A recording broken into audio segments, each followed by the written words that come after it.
Now, everyone, we are ready to get today's show started. I have some great news for you. No work today. Just kidding. That was a little bit of an April Fool's joke. But let's be honest, everyone. When talking about work, sometimes it can be hard to be motivated on a Friday, especially when we're trying to end the work week. But honestly, for some people, it's hard for them to stay motivated in general. And this morning, we are offering you all some tips on how you can stay motivated, not only today, but all throughout the rest of 2022. Joining me now with some great tips is Darcy Eichenberg. She is a career coach and author of the book, Red Cape Rescue: Save Your Career Without Leaving Your Job. Welcome to the show, Darcy. Oh, thank you, Malik. I'm so glad to be here with you today.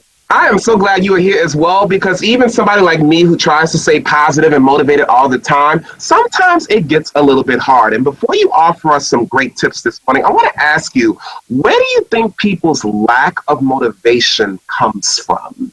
Yeah, this happens to all of us, Malika, even you, right? We're all human, and there is a part of our brains that when things get overwhelming or confusing and we've got a lot going on, and who hasn't had a lot going on lately, right? That our brains want to keep us safe. Our brains just want to go into that quiet mode, and we just want us to stay under the covers and hide. But the truth is that that's the lizard brain, our biological brain.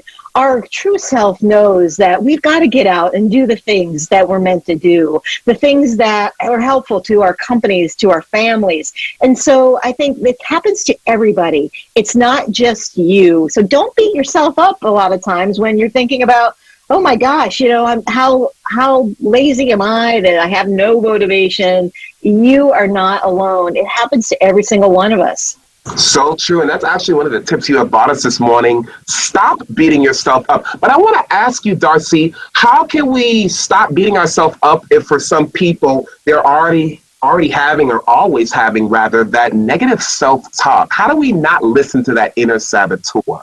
Yeah, so this can be a spiral, right? When we all have gotten there at different times where we just keep going around and around and we get caught in this trap. But one of the things you can do is you can actually give that little voice a name, and name it somebody you'd like to talk back to it. So maybe it's a teacher who didn't really understand you, or an old boyfriend or girlfriend, but you can talk back to that brain and stop beating yourself up and say, no, I know what I need to do today.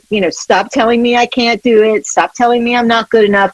I'm good enough. I've got it. So there is actually this science about separating it and making it personal that gives you a little bit of a smile, but also puts you back in control. And that's really what you want to get when you're feeling out of control. I like that. Give it a name. That's a really great tip. And I also love that you say that we should track what we do, right? How do you suggest we do that?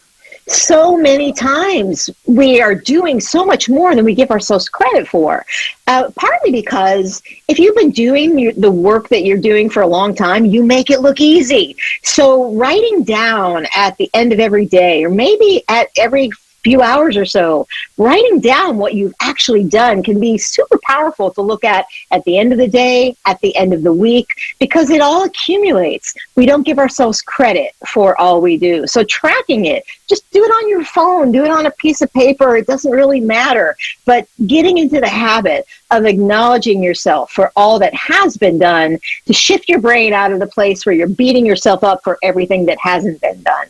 So true. Sometimes seeing it will help you believe it. I think that is good as well. Wow, you're speaking to me honestly this morning. Another tip you have is, of course, get some rest. We all should be trying to get as much rest as we can. But I'm really interested in this next tip you are offering us. You say take one action.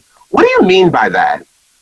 Too often when we're feeling a lack of motivation, we think we have to wait to feel confident. We think we have to wait to feel motivated. But the truth is that action actually creates movement. Action actually creates confidence. So we have to flip that. We have to actually do something. And when we do something, it actually creates the momentum and creates the belief in our brains and in our bodies that, yes, we can move forward with this. Yes, we do know what the right next thing is. So action is the one thing you can control right now, is you can take an action. Doesn't have to be perfect.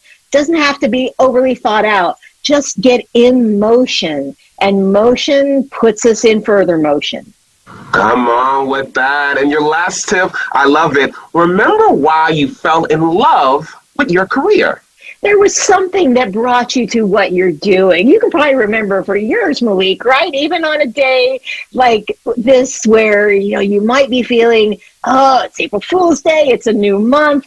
There is something that was in it for you, and also something that you're doing for somebody else. I often say when we get stuck or don't have motivation, to remember that somebody out there needs you. And there's a reason why you're doing your job. There's a reason why it's important. Track back and remember that somebody needs you, and they need you to show up. And so that's something you can do and take control of right now. I completely agree. Someone told me one time, try to talk to your younger self when you were a child, very hopeful and motivated to succeed. Remember those times and try to talk to that child, and hopefully it'll help you stay motivated. Darcy, great tips this morning. Thank you so much for joining us this morning. If you would like more tips from her, make sure you check out her book. It's called Red Cape Rescue, Save Your Career Without Leaving Your Job. For more information on how you can pick up a copy, head over to redcaperevolution.com. And stay right there, everyone, because we have a lot more coming up on Great Day, Louisiana. Take a look who is standing by in our virtual guest lounge.